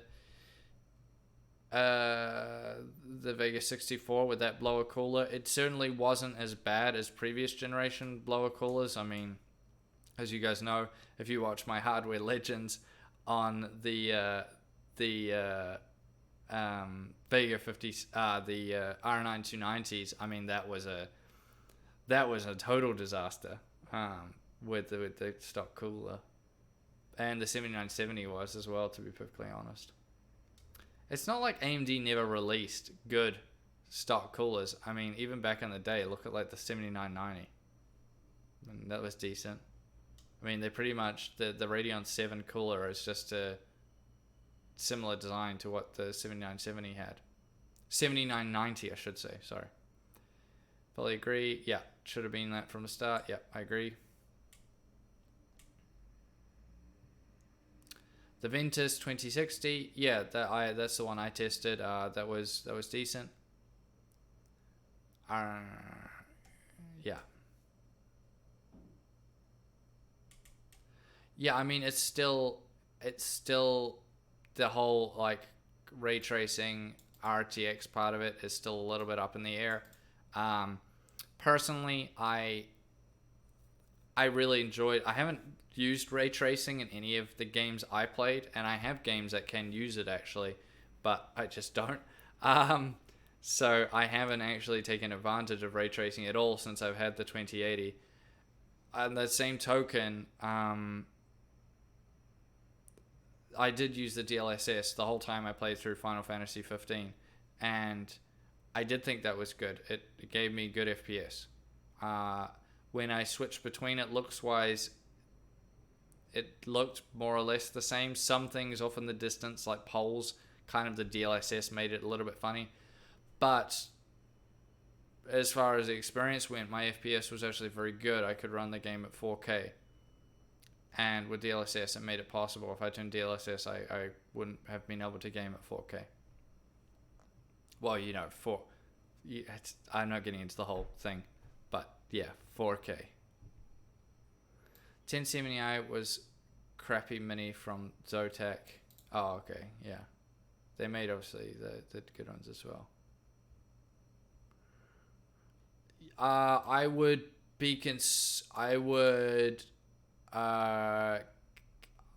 careful with that Ventus 2080. So I actually have held one, seen one in person, and for the heat that the 2080 puts out, the Ventus cooler does seem a little bit small for it. If I'm being perfectly honest, I did almost buy a Ventus because it also was cheap when I was looking to buy my 2080. I had to buy mine because, long story, with NVIDIA. So, but that's okay. I saved up my money. It took me a few months, but we got there in the end. And the Ventus 2080 was one I did look at. Parts are a little bit cheaper here. Well, they're about the same as in America. Cheaper than New Zealand and Australia, though. And yeah, I saw the Ventus. I got them to take it out of the box. I had a good looky around it. There wasn't at that time. There may be reviews up now about it, but there wasn't at that time. So I just had to kind of eyeball it, and it looked a little bit small for the type of heat I knew the 2080 would produce. It seemed a little bit small. So when I went to look at the Asus Dual, which is the card I did buy, that's got a big fat cooler on it now. Well, the previous generation Duals were a little bit, but this one was quite good. It's very, so I got the OC model. It was a little bit more expensive than that Ventus, but definitely worth it. It's dead quiet. I never hear it, and it's got a big fat heatsink on it. It's not a particularly advanced cooler, but it's, at the end of the day, surface area does matter, and bigger heat sinks are going to be better, and it's got a big fat heat sink on it, so that's quite good.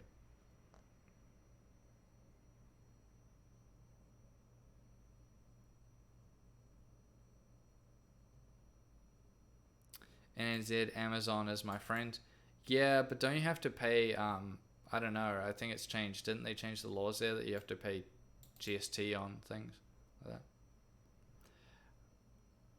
Yeah, RX5700XT Asus Duals run hot. Yeah, I could understand that. They've definitely had previous dual graphics cards that I have checked out have left a lot to be desired. So, yeah.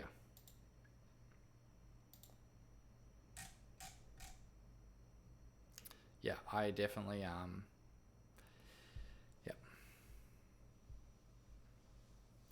All right, guys. Well, we've been going for a while now. Let's just do final questions. Anything you want to know about the industry? Anything you want to know about AMD, Ryzen, anything like that? Any questions you have? Let's go through them now, and then we'll end the stream. For the, as you guys know, you've probably entered in my giveaway on the channel. If you have not entered in the giveaway, certainly do that, because I'm going to be drawing my winner in this afternoon, so in a few hours time. So if you're still haven't entered in, go check out the channel. There's a video. You can win an ASRock RX590.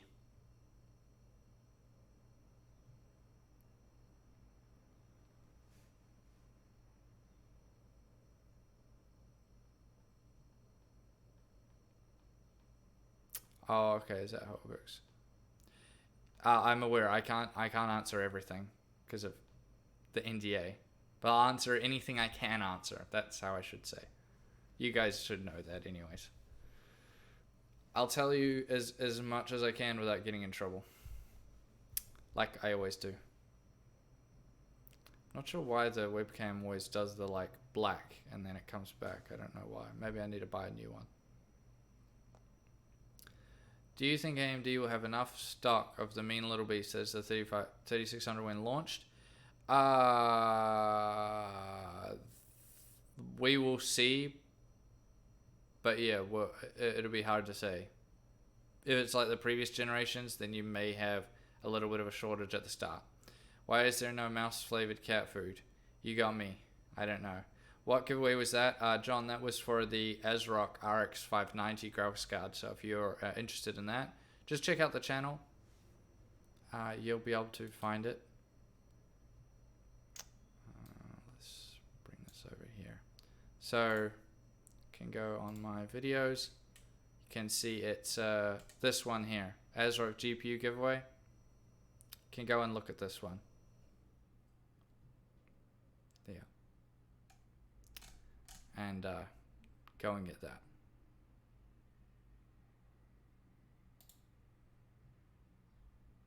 This is my, as you guys know, this shows you what's in my rig if you guys are curious. And you have Teddy's super cool club up here. Okay, so can't answer that.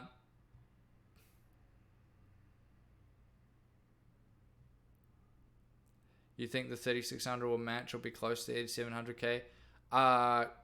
Judging by what has been leaked, then sure, yeah. What board makers, add-in partners do you work with? Have contacts with all of them? Just a couple. I don't really think it's appropriate to sort of talk about who I know and who I don't. Not because I'm trying to be secret from you guys or anything like that. It's just, it's also kind of like a respect thing. Like, it's like asking someone how much money they make or something. I don't work with a huge amount of companies, put it that way. That's not because I don't try or that I'm a difficult person to work with or anything like that. But the way my honesty first approach has meant that certain companies are worried about working with me because they cannot control me. Like, okay, I'll just give you one example. Some companies will often ask for you to put up the video unlisted and send it to them through email for them to review it first, for them to look at it, and then they will approve it for you to put it up. This is not like you put an ad spot in and you want to make sure that's not what I'm talking about. That I can understand, because if you make an advertisement for a company and they're paying you for it, then they would obviously want to check and make sure the ad looks good and how they want, and you're promoting whatever their product is the right way. I'm meaning purely company A sends you a whatever to review. You review it. It's just a straight up review video. Then they ask you to send them that review, and then for them to check it, and then they need to okay it, and then maybe they say, well, we want you to change this or take this out or change this, and then you can put the video up. I do not do that, and I have never done that. If the companies ask me to do that, then I just refuse to. If they haven't sent me the product yet, then I will tell them not to waste their time because I refuse to it. If I've already done the review and they want it, I just post the video anyway, and I don't let them review it. I just say, no, I've done my video. This is my opinion. It might be good, might be bad, might be a bit of both. That's the nature of the game. You send me the product, I do my review. That's how it works. So that has caused a decent amount of friction, definitely with the AIBs. Yeah. So, is a hot dog a sandwich? Sure, I guess so. I don't eat it, so I only enter, let someone else get it. That's a very nice thing for you to say. Yeah, I do think the 3600 will beat the 8700K. Although the 8700K gaming performance-wise, it'd be interesting to see there. We will see. Review of the review sounds like a good review. Yeah, it's kind of bizarre that it works that way. As I said, when it comes to sponsored videos, or I don't do a particularly huge amount of sponsored videos, as you may know. It seems like every other tech YouTuber, every single video they make has a sponsor for that video.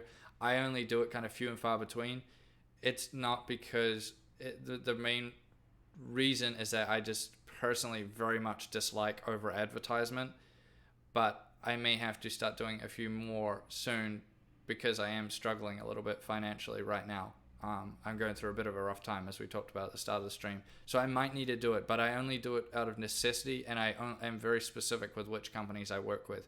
I try not to work with anyone who does something deceptive or something like that. I'm very much not about that, as you guys may have noticed. But other YouTubers, it's not to say there's anything wrong with it. They have staff, they have reasons for making advertised content.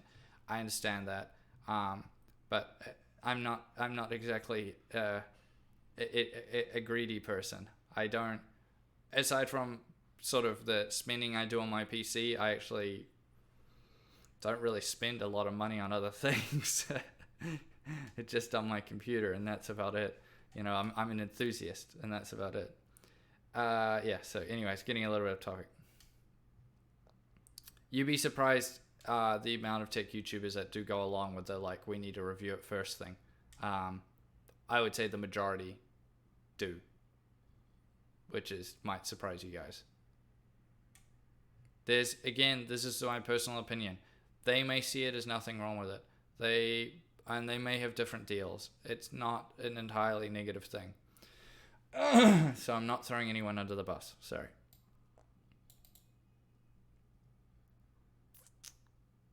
How did you get in PCs? Gaming work.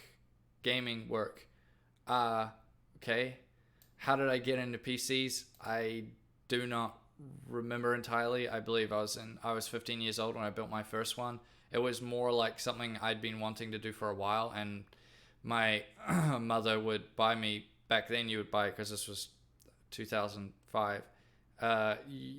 People still would read the computer magazines, so they would get me PC magazines, and I would read there. I'd read about the new GPUs and the new, at that time, that was the 8000 series, 9000 series from NVIDIA, and the CPUs and everything else. Which were like the Core 2 Duos were a very big thing back then. And so I would read the magazines, and then for my birthday or something like that, my mum said that she would buy my parts, which I actually bought from Playtech. And we bought my parts from there, and I built my first computer with help from a friend. Gaming, I've been into gaming my whole life, and work, if you're meaning YouTube, I mean, I've been doing this for a few years now. I kind of just fell into it, and I've kind of just been sort of just doing my own thing. People have been telling me to change things with the channel, or change things, but I mean, at the end of the day, I do it for fun, and I do enjoy it, how I do things. The channel will trend to more towards the kind of news, opinion stuff, just because it's a little bit. Do Kiwis hate Aussies, and have you ever thrown a shrimp on the barbie? No, I've never thrown a shrimp on the barbie, and I don't hate Australians. It's kind of just a friendly, it's like a sibling rivalry is how they put it. It's okay to shill a little, to go on about transparency, blah, blah. Yeah, I see what you're saying. It's not shilling, because I'd never do a paid review. I'd never do that. Oh my goodness. Even if the company offered me $1 million, I wouldn't do a paid review. It's so against who I am personally. I try to do advertisements for, like, if I'm going to do a sponsored video and work with a company.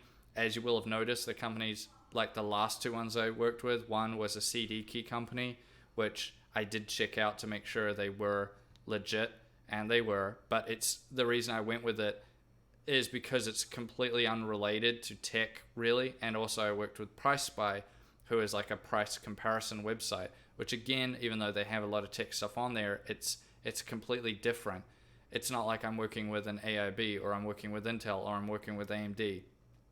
I'd rather do things that are unrelated to it. And so I just have to, I can't be exceptionally picky, but I can be a little bit picky.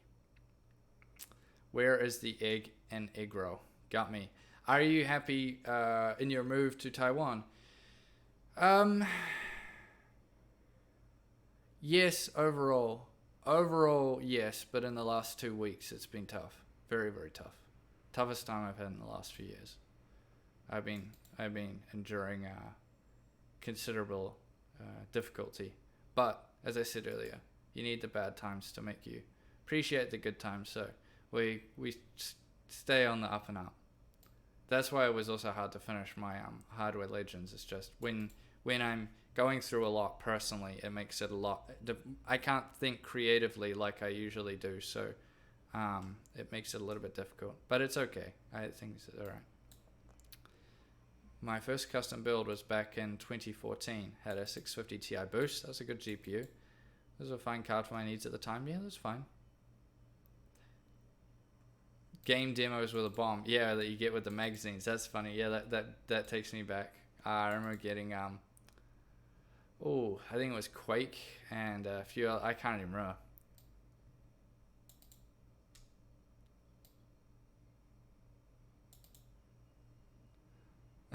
Yeah. I am a shill for Teddy. Yeah. More like Teddy is a shill for the channel. That's why we call it the Teddy's Super Cool Club.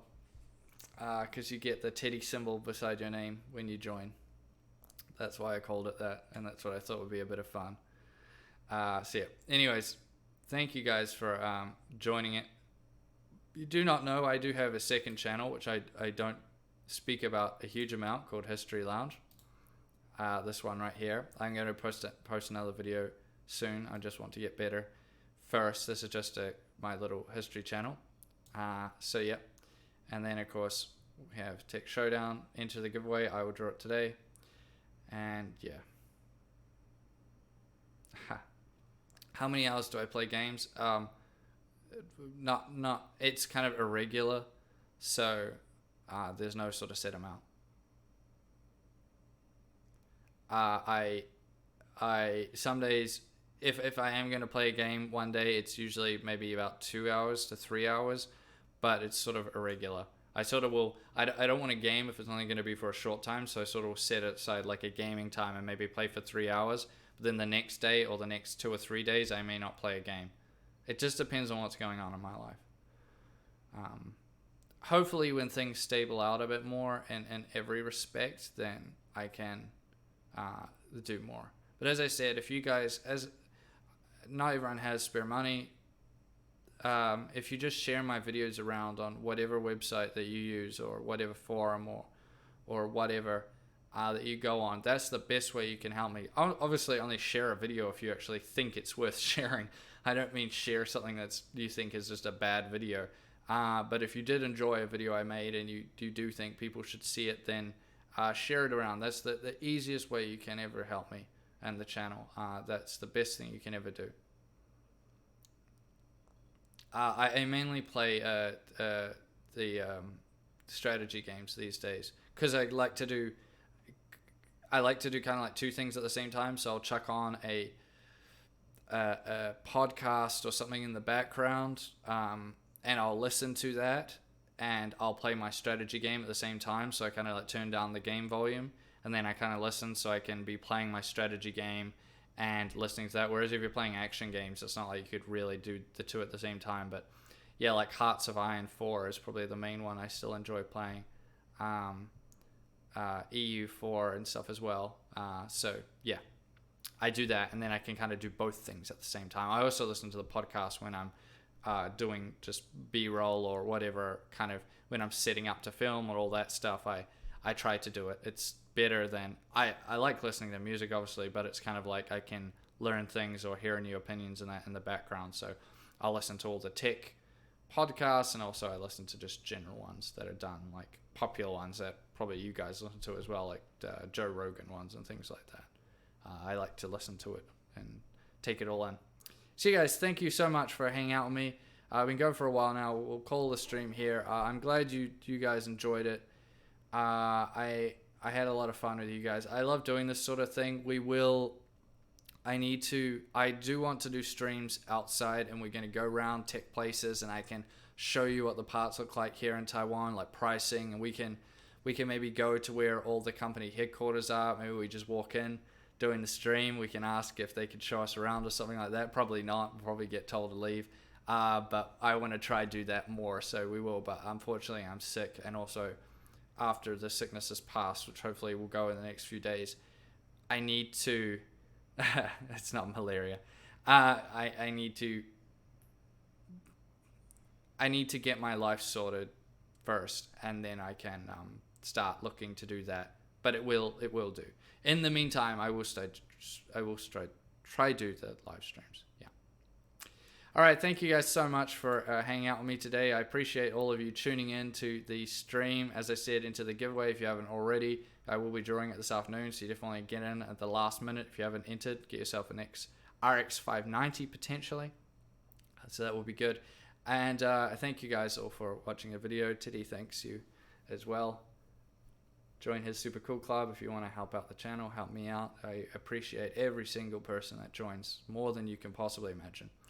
I thank you guys for watching, and I'll see you all next time.